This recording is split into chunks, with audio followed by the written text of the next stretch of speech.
6 महीने हो गए इंतज़ार करते करते। आज सीधे सीधे बता भी दो, कब कर रहे हो हमसे शादी?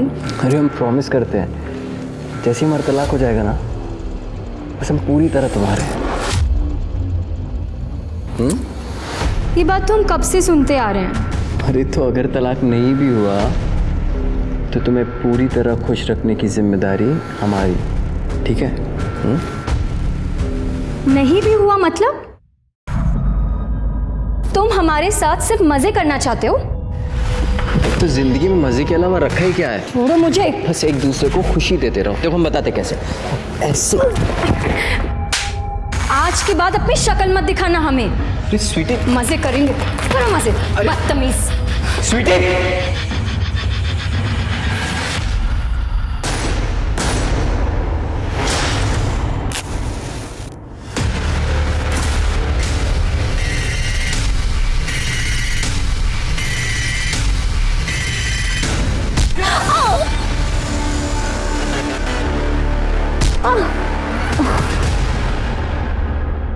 स्वार्थ और विश्वासघात, ये दोनों किसी भी रिश्ते को तोड़ने के लिए, जिंदगियां बर्बाद करने के लिए काफी होते हैं। किसी का चेहरा देखकर उसकी नीयत का पता नहीं लगाया जा सकता। कभी कभी एक बड़ा सीधा साधा सा दिखने वाला इंसान भी भयानक वारदातों को अंजाम दे सकता है, ऐसी वारदातें जिनकी हम कल्पना भी नहीं कर सकते। आज की कहानी ऐसे ही दगाबाजों और उनकी चपेट में आई मासूम जिंदगियों की है।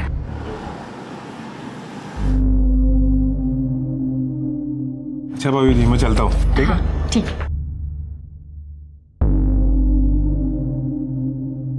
उड़ा लिए गुलछर अपने बॉयफ्रेंड के साथ। किसी बहुत फट्टू है, हमें आते देखते ही भाग गया। अरे आप कैसी बातें कर रहे हैं? उसने नई गाड़ी ली है इसलिए वो मिठाई देने आया था। अच्छा, अगर हम अभी घर नहीं आते ना तो उसके साथ कार में घूमने जाने का भी प्लान था ना? बोल।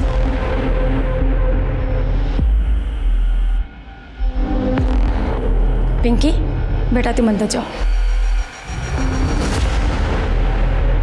कम से कम पिंकी के सामने तो ऐसी बातें मत बोलिए। तो तलाक क्यों नहीं दे देती हमें? उसके बाद जितने मर्दों के साथ गुलछर्रे उड़ाने हैं ना, उड़ाते रहना। गुलछर्रे हम नहीं, आप उड़ाते हैं बाहर। हम कुछ बोलते नहीं है, इसका मतलब ये नहीं कि हमें कुछ पता नहीं है। और रही बात तलाक की, भूल जाइए उसे आप। कीचड़ उछालती हो हम पे, हाँ? और तलाक को कैसे भूल जाए? तलाक के पेपर पे तो हम तुमसे साइन लेकर रहेंगे। आपका मन हमसे भरा है और आपको तलाक देकर हम अपनी पिंकी की जिंदगी खराब नहीं कर सकते। और अगर आपको तलाक चाहिए तो ये घर और गांव की प्रॉपर्टी मेरे और पिंकी के नाम आप कर दीजिए।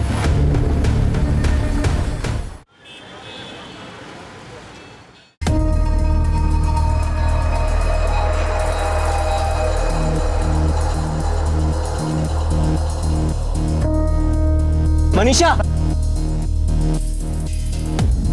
दीपक,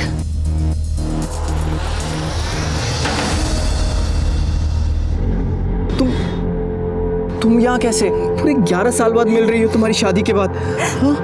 अरे मैं तुम्हारे पुराने पति पे गई थी, फिर पता चला कि तुम वहां पे रहते ही नहीं हो। वो तो 4 साल पहले ही छोड़ दिया, लेकिन तुम यहाँ कब आई? पिछले साल मेरे पति की एक एक्सीडेंट में डेथ हो गई, फिर माँ बाप के पास आ गई। अब वो भी नहीं रहे तो भाई रवि अब मेरा सहारा है। बच्चे तो कभी हुए ही नहीं। मैं तुम्हारा जैसा प्यार अपने पति को कर ही नहीं पाई दीपक, और ना वो मुझे। खैर छोड़ो, तुम बताओ तुम्हारी बीवी और बच्चे कैसे हैं? मेरी बीवी, उसका होना ना होना सब बराबर ही है। जगह जगह मुंह मारती फिरती है।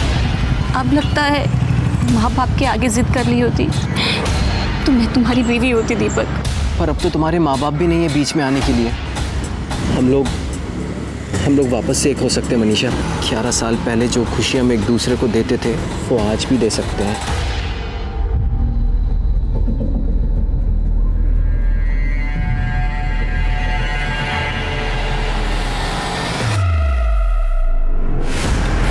सुनिए जी आपके पति दीपक वर्मा है ना जी।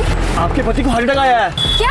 उनको यहाँ के गवर्नमेंट हॉस्पिटल में एडमिट किया मैंने। आप कौन है? मैं उनके ऑफिस में काम करता हूँ, उन्होंने मुझे आपको लाने के लिए भेजा है। जल्दी आइए आइए। सीट बेल्ट बांध लो आप।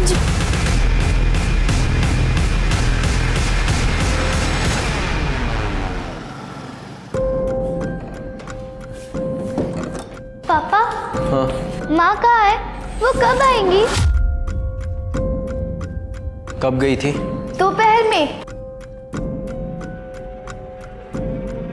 वो फोन घर पे भूल के गई है। आने तो उसको बताता हूँ अभी। आ गई। तुम यहाँ क्या कर रही हो मनीषा?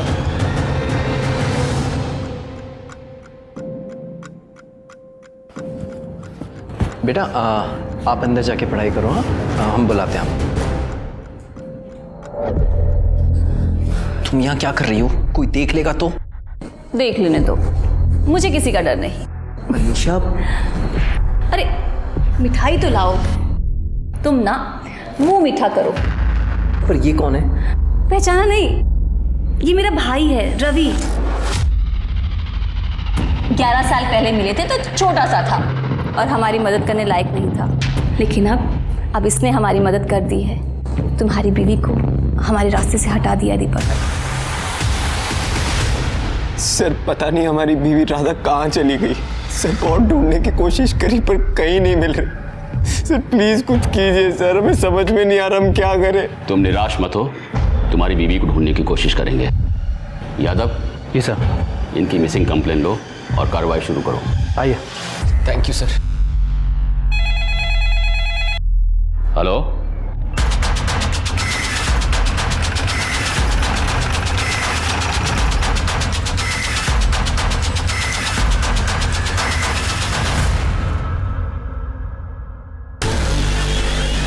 आसपास देखो कुछ मिलता है? सर बॉडी आधी जली हुई है, चेहरा भी काफ़ी बिगड़ चुका है। ऐसा लगता है किसी ने पहचान मिटाने की कोशिश की है।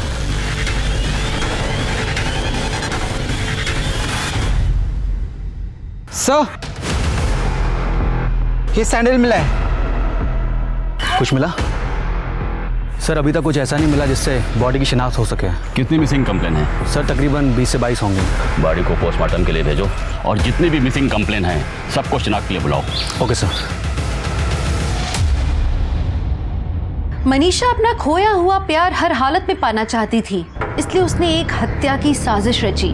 वहीं दीपक जब उसे अपनी पत्नी की हत्या के बारे में पता लगा तो पुलिस के पास जाने के बजाय उसने मनीषा का साथ दिया। दीपक और मनीषा ने स्वार्थ में सारी हदें पार कर दी थी, लेकिन इसमें राधा का क्या दोष था? और पिंकी, वो छोटी सी बच्ची, इतनी छोटी सी उम्र में उसके सर से उसकी माँ का साया छिन गया। लेकिन ये कहानी यहीं खत्म नहीं होती। इस कहानी में एक नया मोड़ आना अभी बाकी था।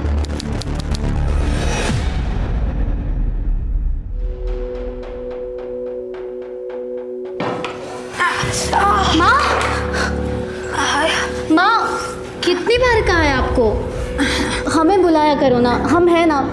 बताओ आपको क्या चाहिए?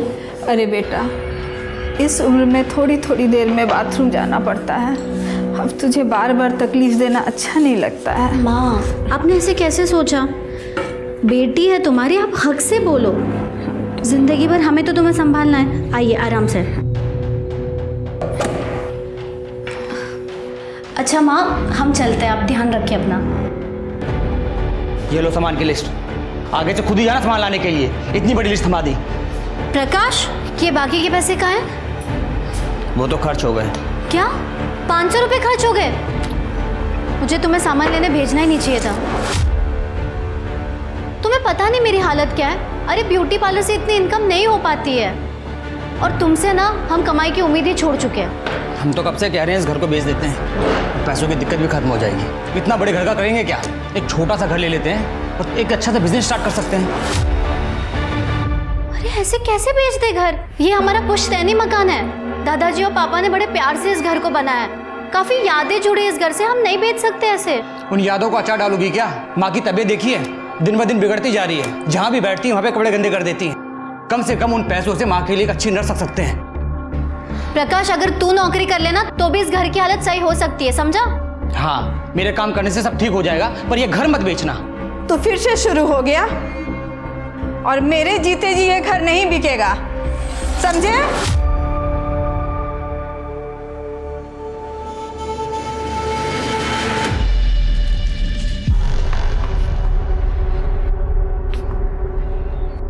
अरे राजू,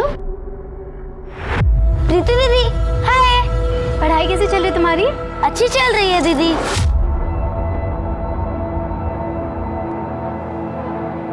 ये लो तुम्हारी चॉकलेट। थैंक यू दीदी। ए, क्या कर रहा है उधर? स्कूल नहीं जाना? चल अंदर जाओ और जाके तैयार कर। ए, है क्या हाथ? क्या ये? चॉकलेट। कितनी बार कहा है अजनबी लोगों से कुछ मत लिया कर। समझ में नहीं आती बात एक बार में। चल अंदर।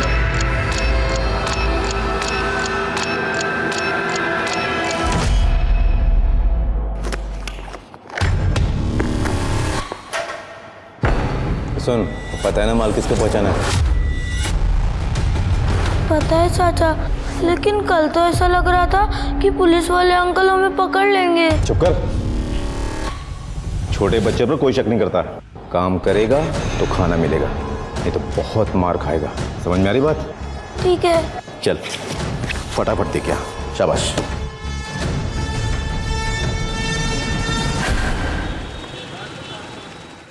खाओ बेटा। अरे प्रीति, आओ बेटा आओ, तुम्हारी राह देख रहे थे। नमस्ते बुआ जी। नमस्ते बेटा। नमस्ते फूफा जी। खुश रहो बेटा। हाय विनोद भैया।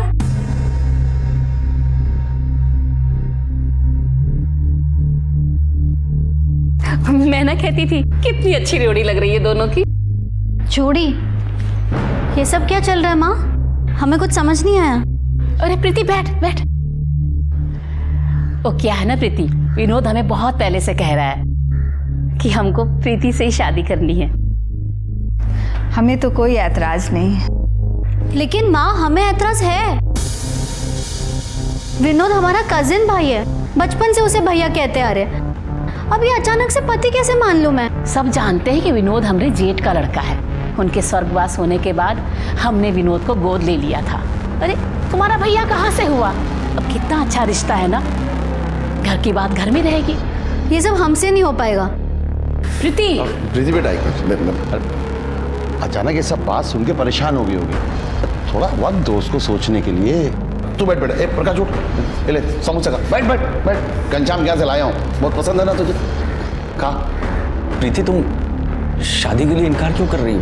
तुमको पता है ना, हम तुमको बचपन से पसंद करते। बचपन में खेल में हर बार तुम हमारी पत्नी बनती थी। तब की बात और थी, खेल था वो। हमने तुम्हें कभी उस नजर से देखा ही नहीं है। देखो प्रीति, मेरा दिल मत तोड़। तुम्हें चाहिए तो और समय ले लो। हम सब सोच समझ कर कह।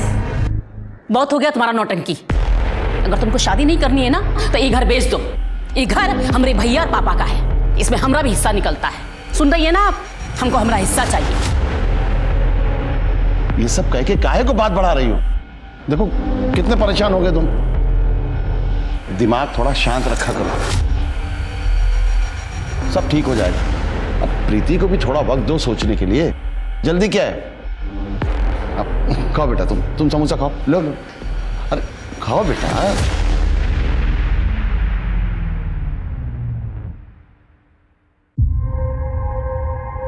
Okay, thank you.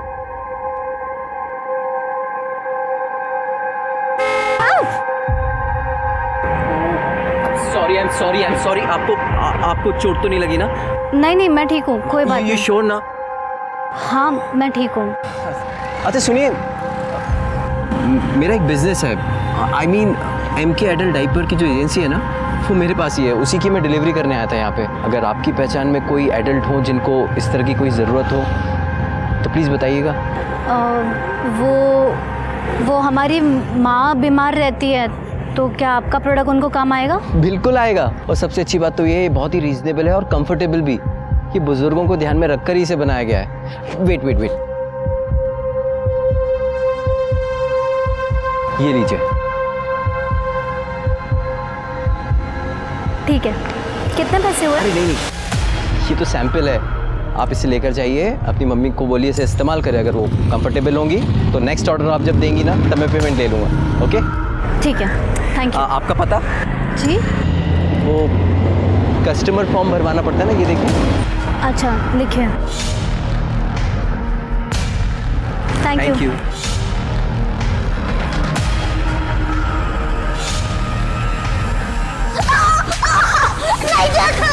क्यों नहीं मानता मेरी बात? क्यों नहीं मानता मेरी बात? जो बोले वो करेगा, करेगा ना?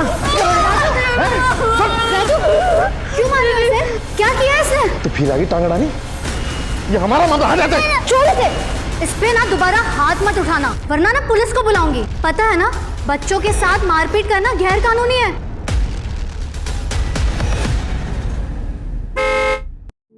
प्रीति जी। ओह हाय।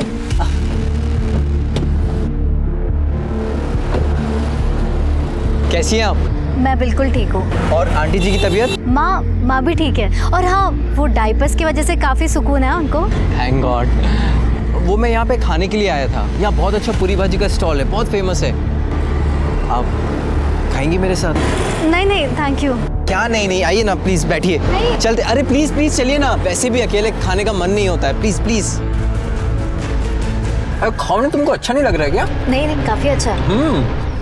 और तुम्हारी फैमिली में कौन कौन है? माँ है और भाई है बस। पापा कुछ साल पहले गुजर गए थे। और आपकी फैमिली में कौन कौन है? मेरी जिंदगी में बताने लायक ऐसा कुछ है नहीं। माँ बाप बचपन में ही गुजर गए थे। और बीवी बच्चे? मैं तो खुद अभी बच्चा हूँ। वैसे कोई लड़की मिली ही नहीं आज तक, लेकिन हाँ, जिस दिन मिलेगी ना उस दिन डायरेक्ट शादी ही कर लूँगा। प्रीति? विनोद? कौन? विनोद? विनोद? अरे निकल रहा हूँ ना, एक मिनट। विनोद? क्या हुआ? क्या तूने तू क्या करता है इसके साथ? हमारी होने वाली बीवी है, समझ गए? विनोद जी क्या बदतमीजी है। ये सेल्समैन है। हमने माँ के लिए डायपर भी इनसे लिए थे। हम जानते हैं इन्हें। मिल गए थे तो पूरी भाजी खाने आए थे बस। पूरी भाजी? प्रकाश लेके जा इसको। चल हम करवाते हैं तेरी आज की। चल बैठ। क्या देख रहे हो बे? प्रीति के आसपास भी नजर आए ना, जिंदा गाड़ देंगे तुमको। ये जो डायपर लेके घूमते रहते हो ना, वो तुम्ही को पहनना पड़ेगा, समझ गए? चल निकल।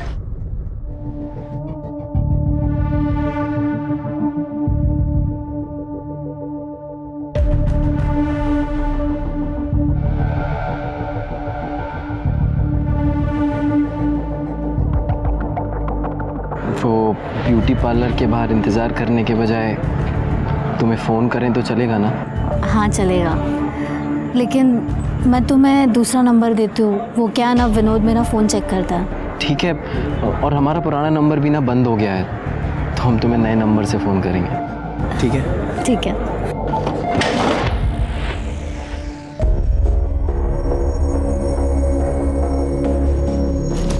भैया दिन में ये सप्लाई का काम और रात को चौकीदारी, दो काम करके दिमाग भर आ गया है। पर क्या करें, परिवार के लिए सब करना पड़ता।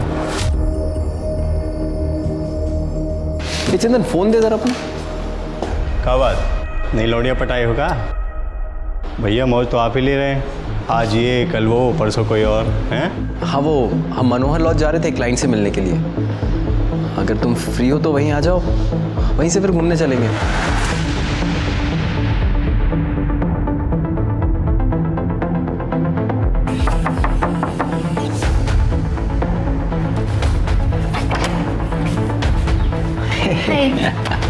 कम।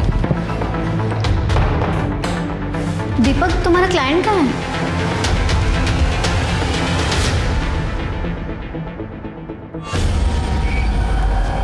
शरबत बोला था, पानी नहीं। एक काम तुझसे ठीक से नहीं होता है। आंटी, वो शरबत खत्म हो गया था। चलो पैर दबाओ अब। आंटी, मैं बहुत थक गई हूँ। अब मुझे भी स्कूल का होमवर्क भी करना है। कामचोर कहीं की। स्कूल का होमवर्क भी करना है? पढ़ लिख कर लाट साहब बनेगी क्या? चुपचाप पैर दबा, वरना तेरा ना स्कूल जाना बंद कर दूंगी। दबा जल्दी।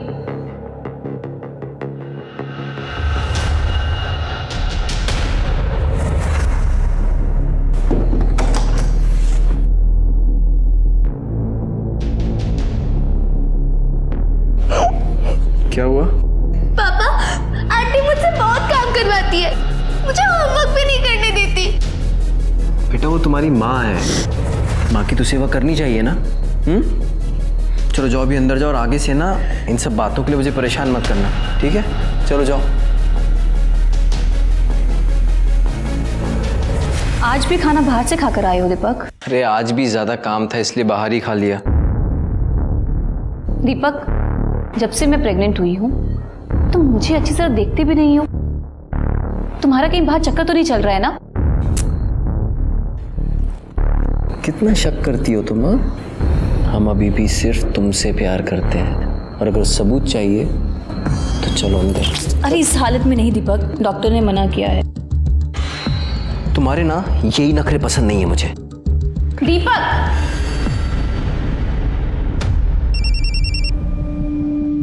हाँ दीदी। रवि, हमें लग रहा है कि दीपक हमसे कुछ छुपा रहा है। शायद उसका कहीं चक्कर चल रहा है।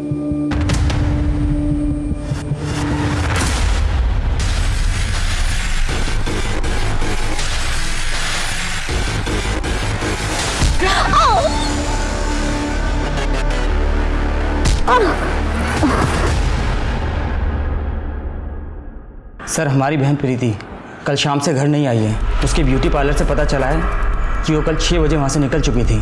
तो तुमने उसकी मिसिंग कंप्लेंट कल शाम को क्यों नहीं लिखाई? पुलिस 24 घंटे से पहले मिसिंग कंप्लेंट लिखती कहाँ है?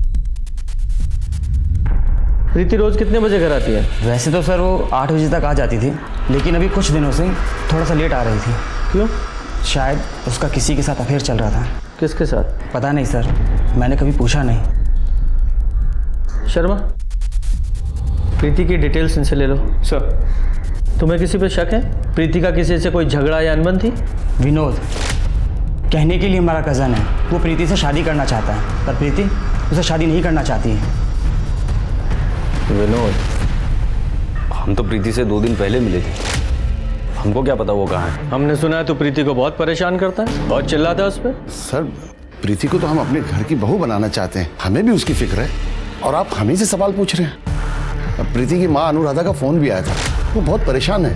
आप प्रीति को ढूंढिए, बड़ी मेहरबानी होगी आपकी। सर, प्रीति के मोबाइल रिकॉर्ड्स, उसके मोबाइल की लास्ट लोकेशन संगटा जंगल के आसपास की है, जिसके बाद उसका फ़ोन स्विच ऑफ हो गया। सर, कॉल रिकॉर्ड्स में भी कुछ सस्पिशियस नहीं मिला है, ना कोई लेट नाइट कॉल्स, ना कोई ऐसे कॉल जिस पे बहुत देर तक बातें हुई। सभी कॉल्स या तो काम से रिलेटेड थी या तो फैमिली के साथ। सर, संगटा जंगल में एक लाश मिली है।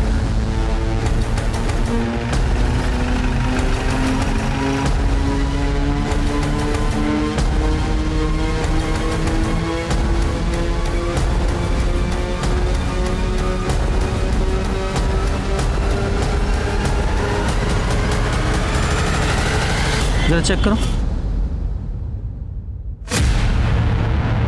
जरा आसपास चेक करो। सर, ये तो प्रीति है। जिसका डर था वही हुआ।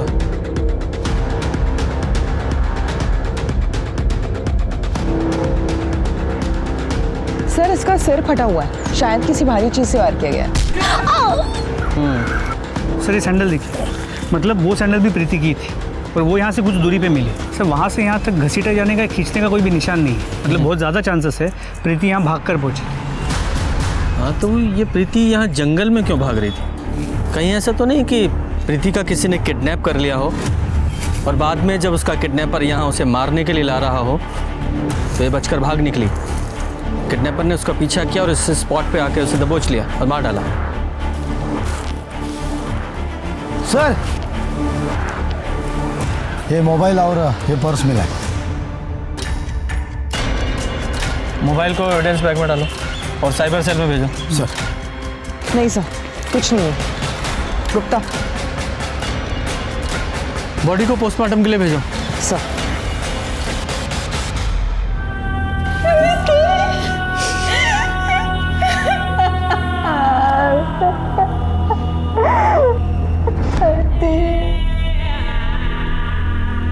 सर, प्रीति की पोस्टमार्टम रिपोर्ट के मुताबिक उसकी मौत 22 फरवरी की रात 6 से 9 बजे के बीच हुई है। मौत की वजह सर पे भारी चीज, मतलब हथौड़े जैसी किसी चीज से कई बार वार किया गया है। शर्मा, प्रीति की 22 फरवरी की सारी टावर लोकेशन निकालो और सीसीटीवी फुटेज का क्या हुआ? सर, जंगल के आसपास तो कोई सीसीटीवी कैमरा नहीं मिला। प्रीति के घर के आसपास कुछ कैमरास मिले हैं, एक टीम उसकी फुटेजेस को खंगाल रही है। सर, हमने प्रीति की ब्यूटी पार्लर क्रॉस चेक किया, लेकिन प्रीति अपने पार्लर से करीब 6 बजे के आसपास निकल गई थी। फिर वो संगठा के जंगल में कैसे पहुंची? शर्मा, उस एरिया के जितने भी हिस्ट्री शीटर हैं सबको उठाओ प्रीति के भाई ने बताया था प्रीति का किसी के साथ अफेयर था। सर उसने कहा तो था, लेकिन कॉल रिकॉर्ड्स में ऐसी कोई बात सामने नहीं है।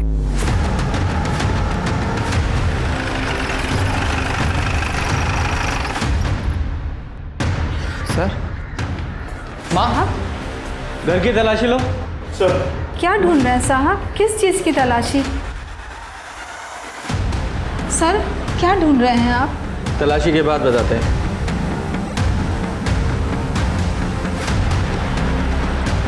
सर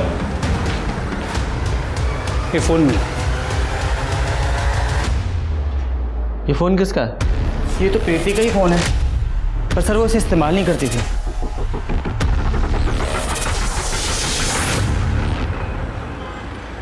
ठीक है सर प्रीति के पुराने फ़ोन को चेक किया। पिछले 1 महीने से वो सिर्फ एक नंबर से बात कर रही थी। सर वो नंबर किसी चंदन मिश्रा के नाम पे रजिस्टर्ड है। उठा के लाओ उस चंदन मिश्रा को। सर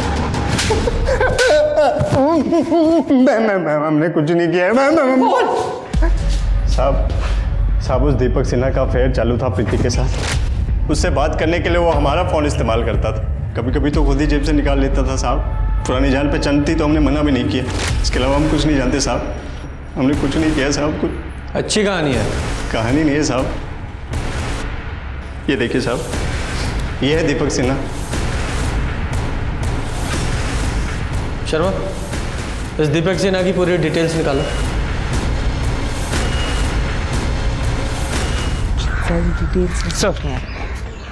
सर दीपक सिन्हा के बारे में कुछ इंपॉर्टेंट बातें पता चली। दीपक सिन्हा की 2 शादियां हुई। उसकी पहली बीवी राधा 8 महीने पहले 14 जून को अचानक से गायब हो गई। दीपक सिन्हा ने शिवनगर पुलिस स्टेशन में उसकी मिसिंग कंप्लेंट भी दर्ज की। लेकिन सर ताज्जुब की बात यह है कि राधा के गायब होने के 1 महीने के अंदर दीपक ने दूसरी शादी कर ली, मनीषा के साथ। इंटरेस्टिंग। सर अभी दीपक मनीषा और अपनी पहली बीवी से हुई बेटी पिंकी, उनके साथ शिवनगर में ही रहता है। शर्मा, शिवनगर पुलिस स्टेशन में जाके पता करो कि राधा मिसिंग केस का क्या हुआ। सर जिस दिन दीपक ने राधा की मिसिंग कंप्लेन लिखाई थी, उस दिन कमला नगर में एक जली हुई लाश मिली थी। चेहरा पूरी तरह जला हुआ था। पोस्टमार्टम रिपोर्ट से पता चला 25 से 30 साल की औरत थी। गला घोंटकर उसको मारा गया। मैंने कुछ लोगों को बुलाया था बॉडी की शिनाख्त के लिए। हमें बॉडी के पास चप्पल मिली है, आप देखिए। क्या आप जानते हैं इसे? बॉडी के पास हमें चप्पल मिली है, क्या आप लोग इसे पहचानते हैं? ये तो शुभांगी की चप्पल है। शुभांगी, हमारी बेटी की लाश। नहीं सर ये हमारी बीवी नहीं है सर ये इन्हीं की बेटी होगी सर। पता नहीं हमारी राधा के साल में होगी। राधा मिसिंग केस तो अभी भी ओपन है, लेकिन राधा का अभी तक कुछ पता नहीं चला। आपने बॉडी की डीएनए टेस्ट करवाई थी? नहीं, हमने डीएनए सैंपल लिया था, लेकिन चौबे फैमिली ने जब बॉडी की शिनाख्त कर ली तो हम लोगों ने बॉडी उनको सौंप दी। वेरी गुड शर्मा, ये डीएनए प्रिजर्व है, ये तो हमारे लिए बहुत अच्छी खबर है। इस चौबे दंपति को ढूंढो, उनकी ज़रूरत पड़ेगी। तब तक मैं इस दीपक की खबर लेता हूँ। Okay sir. प्रीति? कौन प्रीति सर? मैं किसी प्रीति को नहीं जानता सर। नाटक बंद कर। वो चंदन है ना तेरा सिक्योरिटी वाला, सब उगल दिया उसने। तेरा अफेयर था ना प्रीति के साथ। दीपक, ये सब क्या है? इंस्पेक्टर सर क्या बोल रहे हैं? 22 फरवरी की शाम को 6 से 8 बजे के बीच कहाँ था तू?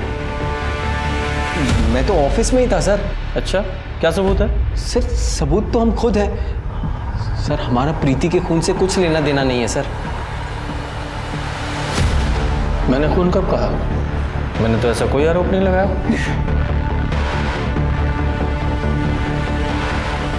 वो तुम्हारी बेटी? जी सर। जब तक प्रीति के कातिल नहीं पकड़े जाते शहर छोड़ के मत जाना।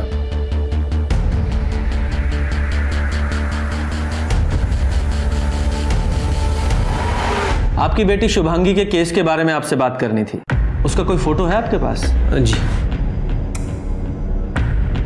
सर, हम बहुत परेशान थे। हमने उस चप्पल को देखकर उस जली हुई लाश को अपनी बेटी मान लिया था। लेकिन सर, हमें लगता है कि हमारी बेटी आज भी जिंदा है। ऐसा क्यों लगता है आपको? पिछली दिवाली को एक फ़ोन आया था और उस फ़ोन पे एक लड़की के रोने की आवाज़ आ रही थी। और सर वो लड़की मुझे पापा बोल रही थी। लेकिन सर अचानक से ही कॉल कट गया। हमने उस नंबर पर कई बार कॉल किए पर किसी ने फ़ोन नहीं उठाया। हमें लगा ये हमारा वहम है। उस वक्त भी हमें शक था कि शुभांगी किसी लड़के के साथ भाग गई है। पूजा जरा चेक करो इन लोगों का शक सही है या नहीं। सर। शर्मा इन दोनों के डीएनए सैंपल ले लो और जरा मैच करा के देखो। सर।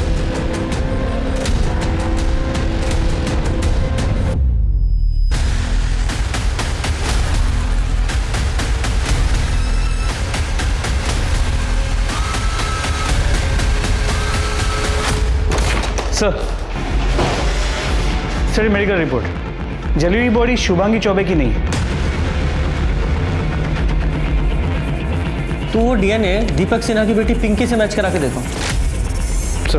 सर दिवाली के दिन चौबे फैमिली को जो कॉल आया था वो नागपुर के रमेश नगर के पीसीओ से किया गया था। ये नागपुर पुलिस को कांटेक्ट करो और देखो ये शुभांगी जिंदा है या नहीं। सर।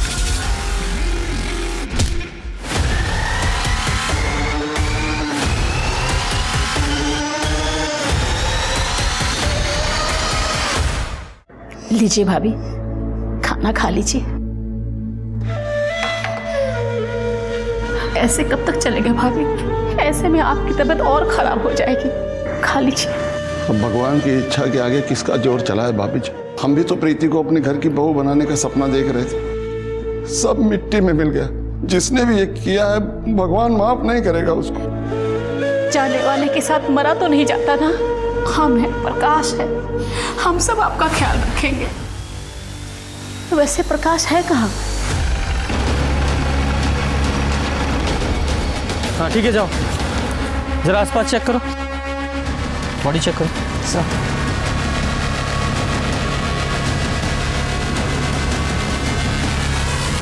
सर ये तो प्रकाश है, प्रीति का भाई। एक ही परिवार के दो लोगों का खून होना ये कोई इत्तेफाक नहीं हो सकता। जरूर इसके पीछे कोई गहरी साजिश है। सर इसके सिर पे भी वार किया गया है, घाव गहरा नहीं है, लेकिन ये चद्दर पे खून के निशान है और सर ये गले पे रस्सी के निशान है। ये देखकर लग नहीं रहा है ये क्राइम सीन है, लगता बॉडी को यहाँ लाकर डंप किया गया है। सर ये चद्दर पे से बाल मिला है। इसे लैब में भेजो सर, और चादर को भी लैब में भेजो और बॉडी को पोस्टमार्टम के लिए भेजो।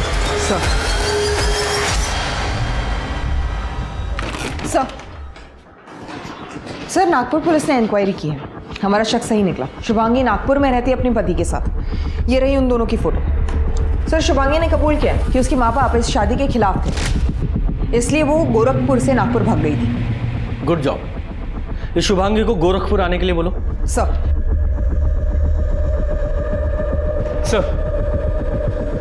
उस जली हुई बॉडी का डीएनए दीपक की बेटी पिंकी के डीएनए से 50% मैच करता है। वो बॉडी राधा की ही थी। सर एक और सस्पिशियस बात पता चली, दीपक और उसकी दूसरी बीवी मनीषा बहुत पुराने आशिक हैं और मनीषा का भाई रवि हिस्ट्री शीटर है, मारपीट के केस में अंदर जा चुका है। ये दीपक सिन्हा ने अपनी पत्नी राधा की मिसिंग कंप्लेंट 14 जून 2019 को दर्ज की थी ना? जी सर। ये मनीषा और उसके भाई रवि की 14 जून 2019 की डिटेल्स निकालो। चल बैठिए। मैम आपको कोई गलतफहमी हुई है। मैं प्रेग्नेंट हूँ और इस हालत में मैं किसी का खून कैसे कर सकती हूँ? और वैसे भी उस दिन तो मैं डॉक्टर के पास गई थी। चुप, एकदम चुप रहे। 8 महीने पहले शिवनगर पुलिस को जिस औरत की जली हुई लाश मिली थी वो तेरी बीवी राधा की थी और ये बात साबित हो चुकी है। तू बताएगा या तेरे हलक से निकलवाऊं? साहब हमने नहीं मारा उसको, साहब इसने मारा है उसको। साहब झूठ बोल रही है साहब, मैंने किसी को नहीं मारा साहब। 14 जून जिस दिन राधा का मर्डर हुआ, तेरे मोबाइल के टॉवर की लोकेशन उसी एरिया की थी जहां में उस औरत की जली हुई बॉडी मिली थी। पूरी इन्फॉर्मेशन है हमारे पास। साहब हमने कहा था ना, साहब यही खूनी है साहब। साले कमीने तेरे लिए किया मैंने सब कुछ। ये हमारे लिए किया, अपनी बहन के लिए किया। हमने कहा था राधा को मारने के लिए। मेरी बहन के नाम लगा तू। से बीच में अब ये भी बताओ कि प्रीति और प्रकाश को क्यों मारा? साहब हम तो प्रीति से प्यार करते थे, हम क्यों मारेंगे उसको? साहब इसने ही मारा है साहब प्रीति को भी। अच्छा प्यार करता था तू? पहली बीवी को मारकर दूसरी शादी की और दूसरी बीवी के होते हुए तीसरी लड़की के पीछे पड़ा था तू। अगर तू प्रीति की जिंदगी में नहीं आता तो ये उसे नहीं मारता, जिंदा होती वो आज। साहब मैंने सिर्फ राधा को मारा साहब। आपके पति दीपक वर्मा है ना जी? आपके पति को हार्ट अटैक आया है।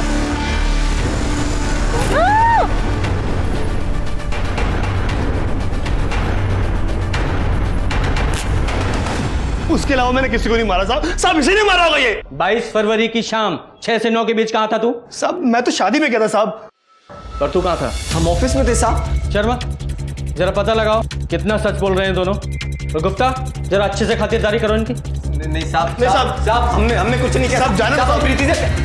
नहीं साहब आराम सर सर शुभांगी को शिवनगर पुलिस स्टेशन में स्टेटमेंट देने के लिए भेजा और ये प्रकाश की पोस्टमार्टम रिपोर्ट। सर रिपोर्ट के हिसाब से उसकी मौत गला दबाने की वजह से हुई थी, लेकिन मौत से पहले उसके सिर पे किसी भारी चीज से वार किया गया था। सर प्रकाश के चद्दर पर उसके अलावा और किसी के भी हेयर सैंपल्स मिले। सर आनंद नगर में जो सीसीटीवी कैमरास मिले थे उनमें से 2 कैमरा की फुटेज में कुछ ऐसा मिला है जो काफ़ी सस्पिशियस है। दिखाओ। सर ये देखिए, प्रीति इस कैमरा के सामने से करीब 6:35 पे गुजर रही है और इस कैमरा के सामने वो करीब 7 बजे पहुंच रही है। मतलब सर उसे 25 मिनट लगे, लेकिन जब हमने इसके पहले के दिनों की फुटेज को कंपेयर किया तो ये डिस्टेंस कवर करने के लिए वो सिर्फ 10 मिनट ले रही थी। मतलब 15 मिनट के लिए ये प्रीति कहीं रुकी थी। लेकिन सर उस रास्ते पे सिर्फ एक बंद घर है, वहाँ क्या करने गई? अब ये तो पता लगाना पड़ेगा।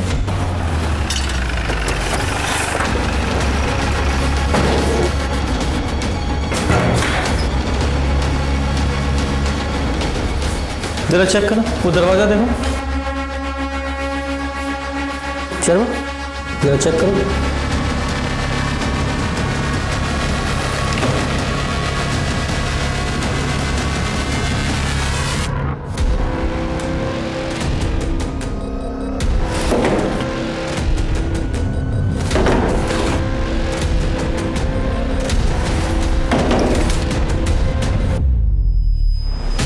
Raju Singh 6th division, room number 105, Shankar road, Anand नगर।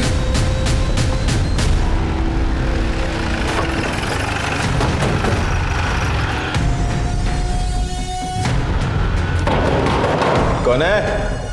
बोलो। दरवाजा तोड़ दोगी। तलाशी लो जरा। सर हुआ क्या सर? ये क्या हो रहा है सर? ये सर मैं इज्जतदार आदमी हूँ, आप ऐसा कर नहीं सकते। इज्जतदार आदमी है तू?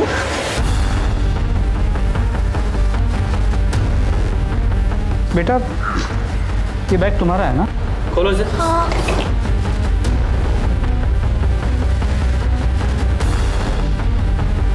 तुम्हारे बैग में ये कट्टा कहाँ से आया? पता ना कहाँ से आया।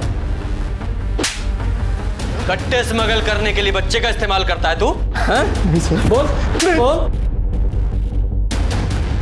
सर ये देखिए क्या मिला। इज्जतदार आदमी है तू? ये है तेरी इज्जत? बेटा जरा 22 तारीख को प्रीति दीदी से मिले थे? हाँ। 22 तारीख को प्रीति दीदी से मिले थे? हाँ। अरे राजू, इस समय स्कूल के कपड़े में और ये स्कूल बैग लेकर कहाँ जा रहा है? अरे भाग क्यों रहा है? तेरा बैग क्यों इतना भारी है? क्या है इसमें? ये कट्टा ये तेरे पास कैसे आया?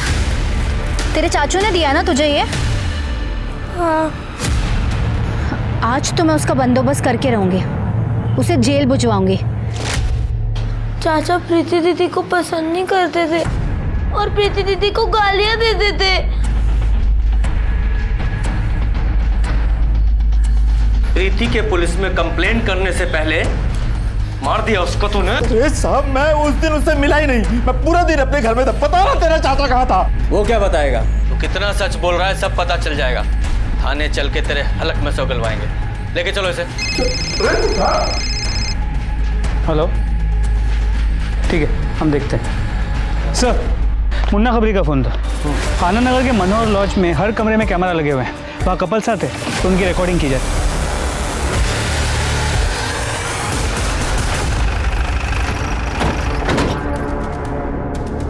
शर्मा, मैनेजर को लेके आओ। पूजा, हर एक रूम में बताओ कि हिडन कैमरे लगे हुए हैं, कोई पैनिक नहीं चाहिए।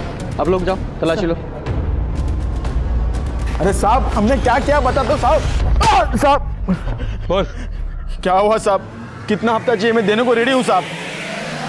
पैसा देगा तू? साहब बहुत पैसे आए तेरे पास? बट मैंने किया क्या है साहब? अभी पता चलेगा। गुप्ता, बाकी कमरे चेक करो। सर, ये 2 कैमरास मिले, बाकी कमरे चेक हो रहे हैं। क्या है ये? बोल साहब, बोल वरना मार मार के टमाटर की तरह तुझे लाल कर दूंगा।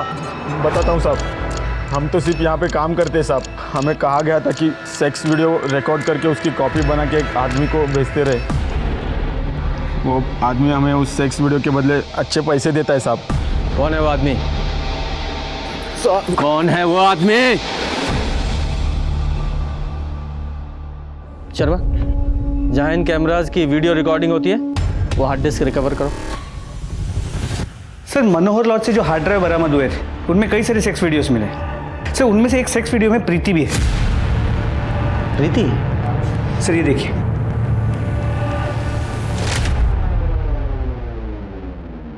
कोई नहीं है, सिर्फ मैं हूं तुम्हारा आशिक। प्लीज दीपक, ये सब मत करो। अरे प्रीति, प्यार करते हैं हम तुमसे, और कुछ नहीं होगा। दीपक प्लीज दूर जाओ। कुछ नहीं होगा प्रीति, मैं बोल रहा हूँ ना। दीपक मुझे छोड़ो। देखो, शादी के बाद ये सब ठीक है, लेकिन उसके पहले कुछ भी नहीं। मुझे घर जाना है। नहीं, मुझे प्रीति हमारी बात सुनो। सॉरी, अब वो गलती हो गई हमसे। प्यार करते हैं तुमसे इसलिए थोड़ा सा बहक गए थे, पर तुम्हारी मर्जी के बिना हम तुम्हें कभी हाथ भी नहीं लगाएंगे। सच कह रहे हैं। और जल्दी हम तुम्हारे घर आएंगे शादी की बात करने। सच? हाँ, प्रॉमिस।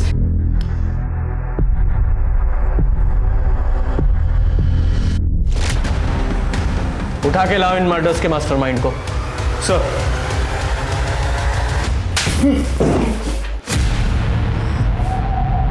सीधे सीधे सच्चाई बताओगे या और मार खाओगे? बता रहे हैं। उस लॉज से हमने जब नए वीडियो का स्टॉक मंगाया तो उसमें हमको प्रीति भी दिखी।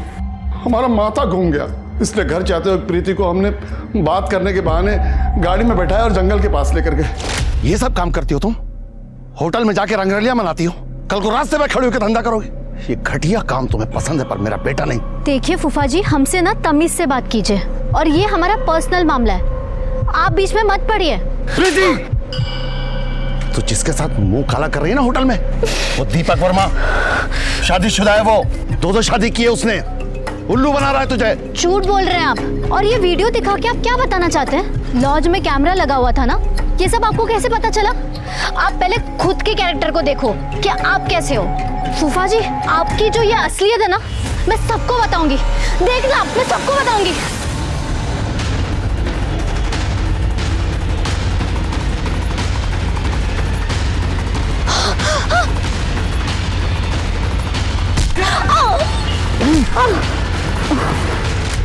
ये बात हमने अपनी बीवी को बता दी। पहले तो ये हम पे बहुत गुस्सा हुई, फिर इसको बदनामी का डर लगा तो। सुनो जी, हमको ना इस शहर छोड़कर चले जाना चाहिए। अरे पुलिस वाला बहुत होशियार होते हैं, अगर उनको पता चल गया कि प्रीति का खून आपने किया है तो जिंदगी भर जेल में सड़ोगे फिर। कितनी बार तुमसे कहा है कि ये बातें मुंह से मत निकाला करो। हमने मारा प्रीति को। देखो प्रकाश, पुलिस के पास जाएंगे और सब कुछ सच सच बता देंगे। हमारी बात सुनो ना प्रकाश, हम समझा रहे हैं ना तुमको क्या हुआ था।